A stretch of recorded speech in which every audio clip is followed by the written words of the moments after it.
حضرت امام حسین کا روضہ اقدس کس نے تعمیر کروایا، کتنے بادشاہوں نے حصہ ڈالا، تاریخ کا وہ سنہری باب جس کی معلومات ہر مسلمان کو ہونی چاہیے۔ معزز دوستوں، میں ہوں ماجد ملک اور آپ تمام دیکھنے اور سننے والوں کو السلام علیکم۔ پیارے دوستوں، کربلا کی سرزمین پر ایک ایسی جگہ موجود ہے جسے دنیا بھر کے کروڑوں مسلمان عقیدت اور محبت کی نگاہ سے دیکھتے ہیں۔ یہ امام حسین علیہ السلام کا روضہ ہے جس کی تاریخ صرف ایک عمارت کی تاریخ نہیں ہے بلکہ عشق، قربانی اور استقامت کی ایک طویل داستان ہے۔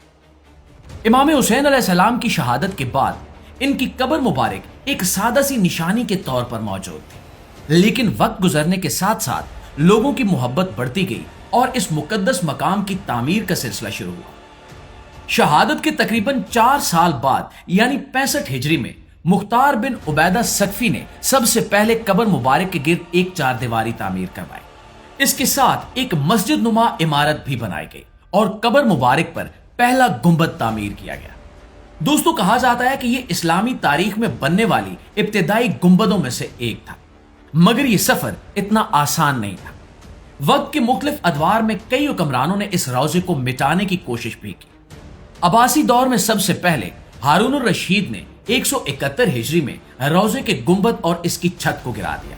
مقصد یہ تھا کہ لوگ یہاں آنا چھوڑ دیں اور اس مقام کی اہمیت کم ہو جائے، لیکن ایسا نہیں ہو سکا۔ لوگوں کے دلوں میں امام حسین علیہ السلام کی محبت پہلے سے زیادہ بڑھتی گئی اور جلد ہی روضے کی تعمیر دوبارہ شروع ہو گئی۔ چند سال بعد عباسی خلیفہ متوکل نے اس مقدس مقام کے خلاف مزید سخت قدم اٹھایا۔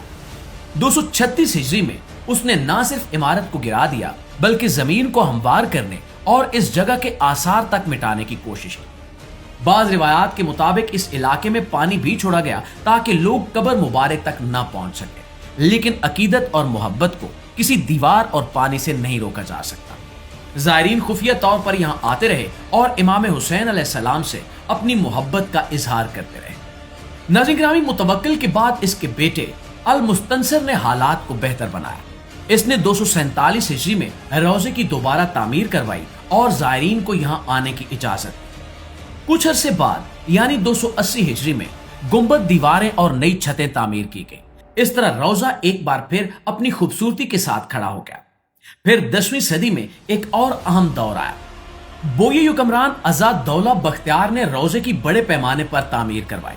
اس نے گنبد کو از سر نو تعمیر کیا، خوبصورت زری نصب کروائی اور پورے کربلا شہر کے گرد حفاظتی دیوار بنائی۔ اس دور میں روضے کی شان اور عظمت پہلے سے کہیں زیادہ بڑھ گئی۔ دور دور سے لوگ یہاں آنے لگے اور یہ مقام عقیدت کا ایک عظیم مرکز بن گیا۔ 14ویں صدی میں جلائری حکمران سلطان اویس بن حسن نے روضے کی دوبارہ تعمیر کا کام شروع کیا۔ اس نے گنبد اور دیواروں کو مضبوط بنایا، جبکہ اس کے بیٹوں سلطان حسین اور سلطان احمد نے یہ کام مکمل کروایا۔ ناظرین، آج بھی روضے کی موجودہ عمارت کی بنیاد اسی دور کی تعمیرات کو سمجھا جاتا ہے، لیکن بعد کے زمانوں میں بھی اس مقدس مقام کی مرمت اور خوبصورتی میں اضافہ ہوتا رہا۔ 20ویں صدی میں بھی روضے کے اطراف کئی تبدیلیاں کی گئی۔ پرانی عمارتوں اور مدرسوں کو ہٹا کر سڑکیں بنائی گئیں تاکہ زائرین کو آسانی ہو سکے۔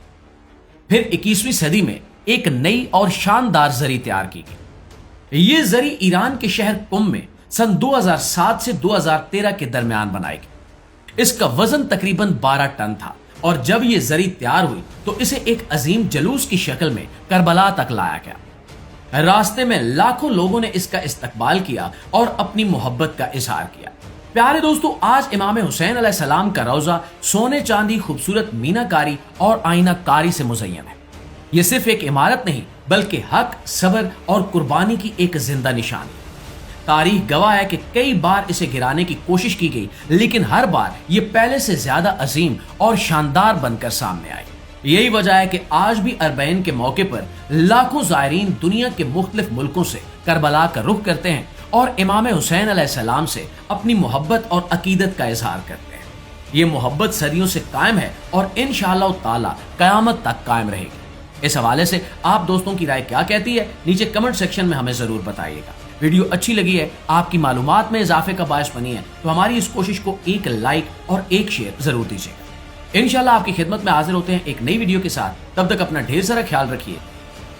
اللہ نے کے بعد